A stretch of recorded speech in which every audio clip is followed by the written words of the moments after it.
Hey everyone, Ryan here, and welcome to my review of the LEGO Fortnite set 77073 Battle Bus. It has 954 pieces, costs $100, and has 9 very cool looking minifigs inside that I'm very excited to take a closer look at. Now, I gotta tell you that this set was sent to me for free by the LEGO Fortnite Creator Relations team, so a big thank you to them, and the box art on this set is simply amazing. The LEGO Fortnite logo with the purple in the background definitely fits. You've also got the bus kind of suspended in the air with the clouds beneath it, looks very cool. And then on the back of the box, it highlights a bunch of the play features that we'll take a look at in this review. Now, as I opened this up, it was kind of a surreal feeling of finally opening my first LEGO Fortnite set after so many years of will they, won't they ever make LEGO Fortnite, and it's finally in my hands. We've got 8 numbered bags, we've got 1 unnumbered bag with some of our larger balloon pieces, and then the instruction manual and sticker sheet are housed in this separate cardboard box for protection.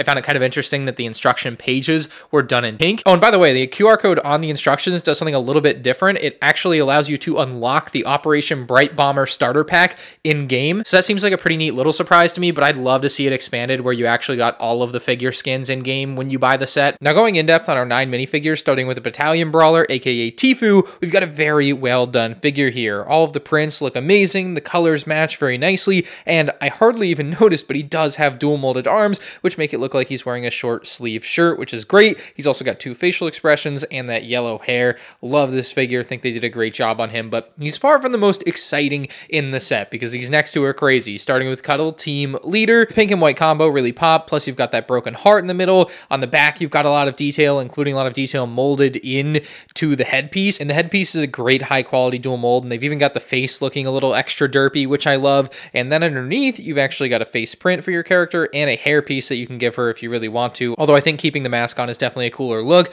Next, we have Adventure Peely, and the banana top piece for this is one of the best done custom pieces I've ever seen for a figure like this. I mean, it's just incredible what they were able to do. The little peels at the top of the banana are just 10 out of 10. You've even got the printing on it, which gives it that extra level of detail. And we're talking about a $100 Fortnite playset for 10-year-olds, you know? They've gone the extra mile for this type of thing, and it's insane. On the very back, it says Nana, same with the belt piece, and they actually double printed that belt piece onto the legs underneath, which feels unnecessary to me, but they did it anyway. And you've even got dual molded legs on this figure. Just one of the best LEGO Fortnite figures that we've seen so far. Obviously, there's only a few sets at this point, but this and the Cuddle Team Leader are just so good. Drift is another one that looks very well done to me. You've got that great mask piece and printing on it. The back has a little extra detail, and then again, if you remove that mask, it does include a hair piece to give to Drift, so you can rock that blonde mohawk. Next, we have Meowsicles, which is a very odd-looking character. You've got the small cat head, absolutely jacked torso. You've got the heart print on the side that says Lynx with that arm printing on that side as well. Just looks so good,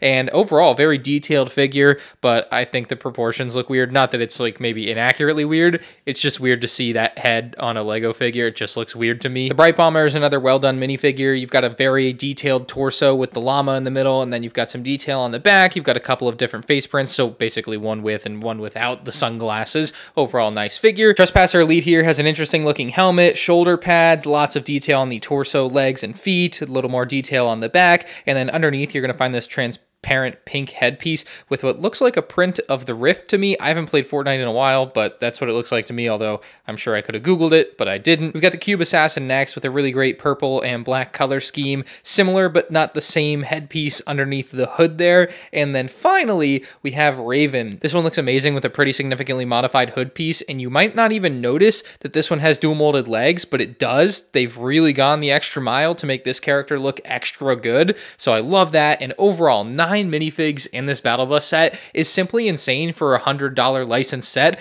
At least as someone who typically buys LEGO Star Wars sets and reviews them, I'm just not used to this kind of great figure treatment. All of these seem like absolute home runs.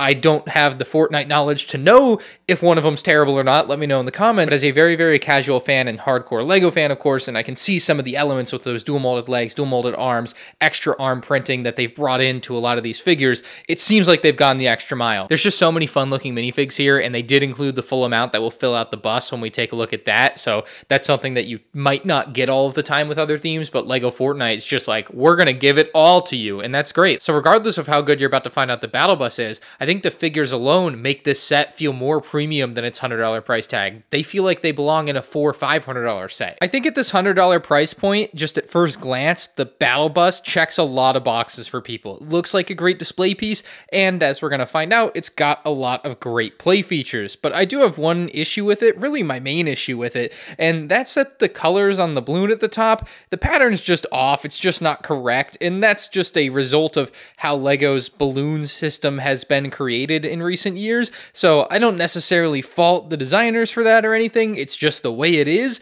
but it is something that is definitely a knock against the Battle Bus. The inside of the balloon is unsurprisingly hollow. Underneath, you've got this great looking blue flame that allows it to fly. You've also got a dish attached and a little propeller, although the propeller doesn't really spin that well. I'd say it's probably more for show. Now at the base of all that, you've got some fairly accurate sticker details added on, and then there's also these nice kind of rubbery Lego pieces that extend from the side of the balloon down to the side of the bus, and those kind of create that connection, very accurate look, and I think it looks great, although they aren't in this case supporting any of the weight of anything. They're just for looks, but they do look good. Now attached to those are these large gray arms, which I suppose are what really connect to the bus. Each of them has some sticker detail, which looks nice with kind of the caution pattern, and each of them is able to be lifted away from the bus if you, I guess, wanted to pretend to release the bus from its grasp. The reality, though, is even if we do lift them away on both sides, it's still connected to the bus. It's all one thing. It doesn't actually separate from the bus, but the bus with its top part can actually all separate. So if you just pull away on that, everything comes off. Now that'll give us incredibly easy access to the interior, but I actually just remembered something that I also don't really love about this set. So like for me personally, this isn't really a problem. I'm just gonna put this on a shelf and display it and it'll look cool just like this. But if you're 10, 11 years old and you're gonna play with this, it might seem natural to see the bus and try to lift it up like this, which I suppose as long as it comes apart easily enough, you won't have a problem with it just falling out of the sky. But I can just imagine some scenarios where maybe a kid is flying it through the sky and goes to grab it like this and it falls off. It just, you know, isn't a very strong connection, which I think is the point. I think it's done like that on purpose so that it does just release and it doesn't lift up and give you this false sense of security. And then when you've got it 4 feet over the ground, it falls and smashes the ground. And then you've got a crying child, right? Like, I'm pretty sure that's the intention. But I also see it as like, because it is built that way, if it's already in the air and you grab it like this, it's going, it's gone. So it's kind of good and bad in that way. It was just something that I noticed. Every once in a while you come across a set that has a weird thing like that. I'm trying to remember what set I reviewed not that long ago that was kind of similar. It was this one. This one had a very similar type of thing that I didn't like, where when you grab the top of it, it just kind of falls off and it's not locked into place. Anyway, with the arms removed, we don't have any obstruction to see the detail on the side of the bus here. And you can see they've added a little wear and tear with the sticker, but from the source material that I looked at, they definitely could have added more. And I actually like that they kind of toned it back and didn't overdo it with the stickers. I know some people might have wanted more. Some people might just go no stickers at all, but just the one sticker felt like enough to me. You've also got the amber lights or reflectors on the side of the bus here. And then you've got what looks like a high voltage stop sign to me. The back of the bus is a fairly simple design. It's got the emergency door at the back. Definitely reminds me of riding the bus when I was in school, always sitting in the back, looking out the back window and out the emergency door there. It can open, and obviously there's not a super large pathway down the middle, but you can kind of see the pathway down the middle of the bus there. You've got your brake lights, your turn signals, all that fun stuff. And then to the other side of the bus, it's a very similar design, very similar sticker design and placement, just doesn't have a door like that other side did. And I didn't even really show that the door on the side can be opened, but it can, and that's where you can have a figure maybe jump out. We'll grab Tfue here, and he can be our stand-in test dummy. There he is, ready to jump out of the bus. Fairly certain there's more headroom on that side door. Now, there is a pretty fair amount of detail around the hood of the bus, starting with these smaller mirrors up front. You've got the larger main side mirrors on the side there, and they're just the translucent pieces. They don't use like chrome or anything to make them actually like a mirror. And then this effectively stop sign that we saw earlier is also on a hinge piece, so it can be moved forward if you want. You've got the very large rubbery yellow hose piece here, very accurate detail on the front of the bus. And then something I was surprised by is I didn't expect you to be able to actually open up the hood, but they have gone and added even the engine detail underneath the hood here. Completely unnecessary. Didn't have to do it, but they did it anyway, and I just think that's pretty cool. I'm sure that's something that fans will appreciate, not something that you might like use when you use this set, but it's just cool to know that it's there. It's cool to know that they cared. And then the shaping, the battle bus sticker, and the lights, everything is really spot on for the front of the battle bus. The only issue I've kind of noticed messing around with it, obviously it rolls nicely on its wheels, is that the bumper can kind of be knocked off on accident a little bit easily. Of course, as a playset, that's something that kids might run into more than me putting it on my shelf, but I've knocked it off a few times already just reviewing the set, so I've noticed that. Now in its proper spot, you've got the entrance door to the interior. You could, of course, have another figure standing here ready to jump out and then have a figure jumping out of all three doors at the same time.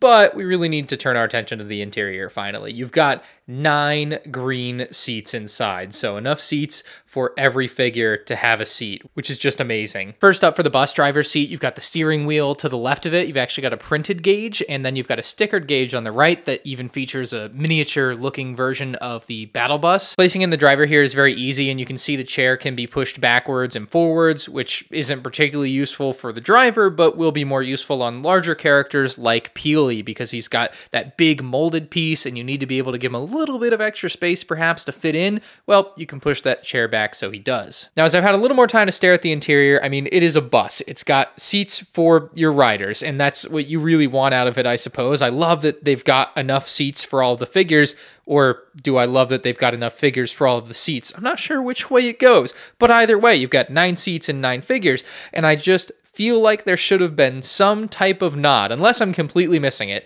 to thanking the bus driver. I feel like that should have been a sticker, like a thank you sticker, something next to the bus driver's seat that says thank you. I don't know. I don't know what I was looking for there. I just thought a thank you bus driver, something or another, would have been pretty funny. In my opinion, it's pretty clear that LEGO has tried to put their best foot forward when it comes to LEGO Fortnite, and this battle bus is a shining example of that. The quality and quantity of figures in this set is just ridiculous. It's something that I would do a lot to get for my favorite theme, LEGO Star Wars, in a set at this price point. You know, you just don't see that sort of thing in a lot of other themes, and if you are a fan of LEGO Fortnite, you gotta know what you have here is something special. I don't think you could possibly be unhappy with buying this set. Probably picked it up along the way, but the value for the $100 you're spending on this set is very, very good. It makes me feel like LEGO's taking less profits on this set than others. Now, one last thing, I think for the first few months of this set's release, it's exclusively being sold by LEGO, so if you do want to pick this set up, I'll have my LEGO affiliate link in the description below. And again, thank you very much to the LEGO